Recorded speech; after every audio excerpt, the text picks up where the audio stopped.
Hey YouTube, Case Against Faith here, long time no see. Richard Carrier has a new book out, Proving History, Bayes' Theorem and the Quest for the Historical Jesus. It is fair to call Carrier a mythist, as he believes it is more likely than not that there was no historical Jesus. Though he often tries to disassociate himself from a lot of the other mythists like Achariah S., also known as D.M. Murdoch. He concedes that many mythists overstate the case and often employ fallacious arguments. I believe he says that his current estimation is that there is a 75% chance that there was no Jesus and a 25% chance that there was. And he says it is absolutely possible that more evidence will come along that will change his mind. In other words, he's not guaranteed there's no Jesus, period, can't possibly be. He's only saying that it's somewhat more likely than not that there was no Jesus. When Carrier first finished his doctorate, he said he had some interest in writing a book on the historicity of Jesus, but he thought it would be quite some time before he could get to it. He had student loans to pay off and they needed to start making a real living. United Atheists reached out to the atheist community to see if there would be an interest in funding the project. And I put in a grand, and I'm listed right here in the credits of the book. Here I am, page 9, second person, listed in the credits of the people that were donators to the project. However, as it turns out, this book is not on the Jesus historicity issue itself. Carrier said that as he was researching the issue, he found that despite how many historians had researched and published on the so-called historical Jesus, the field of research was, in his opinion, in shambles. For every author writing on the so-called historical Jesus, a different Jesus was produced.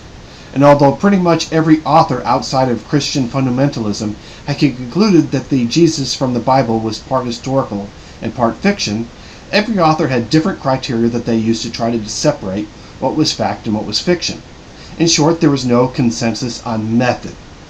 So he concluded that what had to happen first was to define the method, and that he concluded that applying Bayes' theorem was the only valid method, and not just for researching Jesus, but for any historical research. Therefore, this book primarily deals with defending his method, using the Bayes' theorem, rather than actually addressing the subject of Jesus' historicity itself. So what is Bayes' theorem? In a nutshell, it says that given some data and a hypothesis, what is the probability that you would have the data given the hypothesis is true, versus what is the probability that you would have that data if the hypothesis is false. And then while you won't be able to provide exact numbers for such probabilities, you need to be able to reasonably justify your numbers given the initial probability of the hypothesis. People decide what to believe based on internal subjective probabilities. If I say I think something is probably true, that means by definition that I think the probability is greater than 50%. For that is what the words probably true literally means. I may not know what the words 50% means. I may not know probability at all. But when I say something is probably true, turned into mathematics, I am saying it's greater than 50% true, or I wouldn't be saying those words. Moreover, if you have a hypothesis that depends on a prior hypothesis, and if the prior hypothesis only has an 80% probability of being true, then the new hypothesis can have at most an 80% chance of being true. Christian apologists tend to assert something could be true without ever actually assessing how likely it is to really be true. And then furthermore, they tend to build houses of cards where they build hypotheses on top of hypotheses without considering the fact that each layer lowers the probability. Here's a simple example. Christians often argue for the gospel authors being the traditional Mark, Matthew, Luke, and John. I think their arguments are poor, but let's just be generous and say that they have an 80% probability of being correct. That the traditional authorship is Mark, Matthew, Luke. Christians will then argue that if traditional authorship is correct, then there is a high likelihood that the authors were telling the truth. Let's just again say that I was to be generous and say that if traditional authorship is correct, then that they were honest about what they reported is 80%. So what is the probability that the authors are the traditional authors and they were telling the truth. It's not 80%, but it's 80% of 80%, or about 65%. Some may counter that since we are talking about guesstimated probabilities, we don't really know if it's 80% or lower or higher, then we can't use math on them. But what is the alternative? The usual alternative is just to forget that we are dealing with multiple layers of probabilities and building houses of cards. That's the Christian method, is to where once they say one thing is true, according to their arguments, is to assume it's a positive guarantee and then move on to the next point. When they can't logically do that. If you even have a certain amount of improbability of the first one being true, then that compounds the improbability step by step. Carrier argues that the only honest way to do it is to make the best guesstimates that we can and keep applying Bayes' theorem when dealing with stacked hypotheses. If you don't rigorously defend how probable your own hypotheses are and how one hypothesis impacts another hypothesis, then what will tend to happen is that the researcher will just wind up getting the answers that they wanted or expected. And that's not just true of Jesus and Christian research, it's true of all historical research. It's just more obvious that this is the case when talking about the so-called historical Jesus. For it seems that everybody, Christians and skeptics alike, tend to get the answers that they wanted when they try to research the so-called historical Jesus. Now, while this book was primarily aimed at arguing for using Bayes' theorem, Carrier also does address some ancillary issues regarding the Jesus historicity issue. For example, Carrier spends a great deal of time discussing many of the common criteria other researchers have tried to employ in researching the historical Jesus and why he finds them to be lacking. One of the common criteria employed is known as the Criterion of Embarrassment. The idea being that if something in the gospel appears to be embarrassing or against the interest of the author, then allegedly it has a high probability of being true.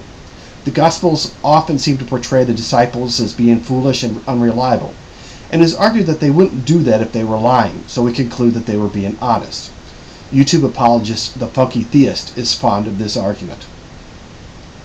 Carrier is generally unimpressed. He actually spent 44 pages just on the Criterion of Embarrassment.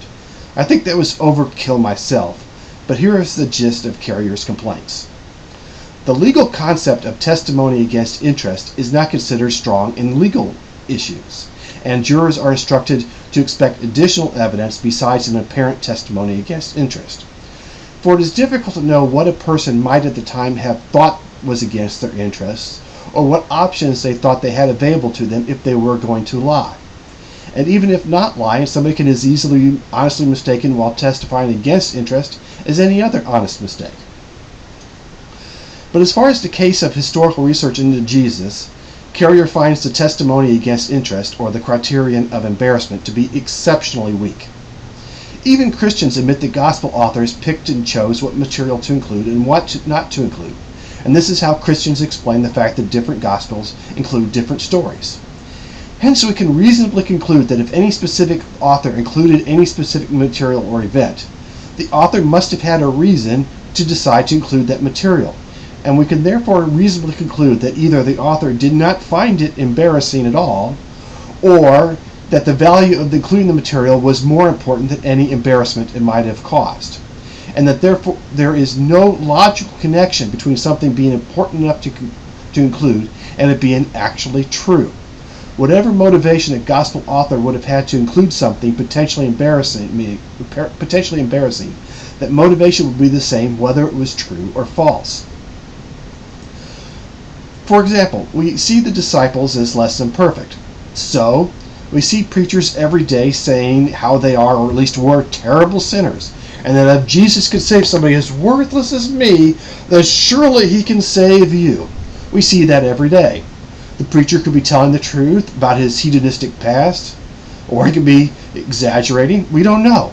But the point is, he has a motivation to tell you how terrible he used to be, and so you really can't say that he's acting against interest in telling you. So when we see potentially embarrassing stories in the Gospels, given that the author's interests are in telling you how great Jesus' forgiving powers are, then the author is actually acting in accordance with his own interests to telling you that, not against his own interests. Therefore, the criterion of embarrassment is useless in such questions. I hope people will be interested in reading Carrier's book. As I said, I donated $1,000 and I got 5 signed copies for it. Labarum312, Albert, said he was interested in reading it, so I've sent him a copy. He should be getting it now or in the next couple of days. And I would also have a few more copies I can give away to people that would be interested and agree to reading it. Speaking of Labarum312, I would now like to respond a bit to his recent video on Bart Ehrman's new book, in which Ehrman asserts confidence that there was a historical Jesus. Here's a clip from Albert. And they have these bizarre standards that only apply, by the way, to the existence of people they don't like. Doesn't apply to the existence of the people who they're using as evidence from the other side, only to the people they don't, only to the things they don't like. They apply one standard. In other words, you have it's a lot of it is just double standard arguments. They don't realize that the evidence for most people in the ancient world is rather scarce, and when you're dealing with people in ancient Israel, it's almost non-existent. Albert goes on to say that he basically agrees with Ehrman on the point of Jesus' historicity, but claims that Ehrman does the exact same thing on any other Christian-related issue, setting the bar too high, higher than anything else that would be in history, and that with the bar set that high, that would mean we can't know anything about history.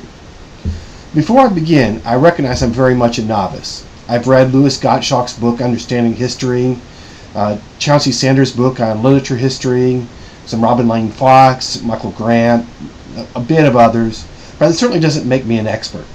And I know that Albert is better read than I, in general anyways. Nevertheless, I'm reasonably confident that much of what Albert says here is simply false. For example, to my understanding, we actually have a great deal of first century writings. Suetonius, Philo, Pliny the Elder, Seneca the Elder, and Seneca the Younger, etc. We even have, to my understanding, some of Pontius Pilate's writings preserved.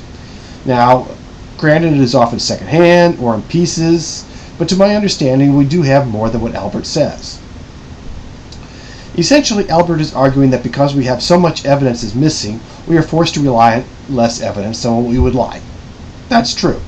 But he seems to imply that means we are forced to believe things on weak evidence because so much evidence is missing. But that is simply illogical. If X amount of evidence is insufficient to conclude that something happened last week, then X amount of evidence is insufficient to conclude that it happened 2,000 years ago. That is simply plain logic. And if applying that simple logic means that we are forced to say that much of the past is unknown, secular or not, then so be it.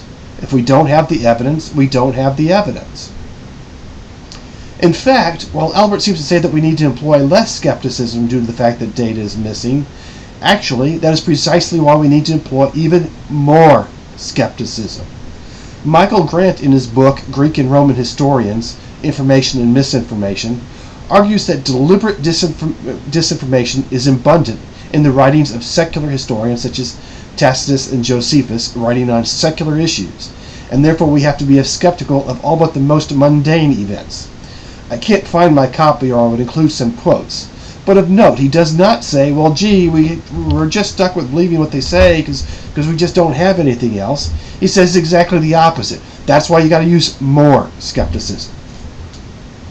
Now, I suspect that Albert, or at least many other Christians, would counter and say, hey, you don't doubt Caesar existed, you don't doubt Socrates existed, you're using a double standard.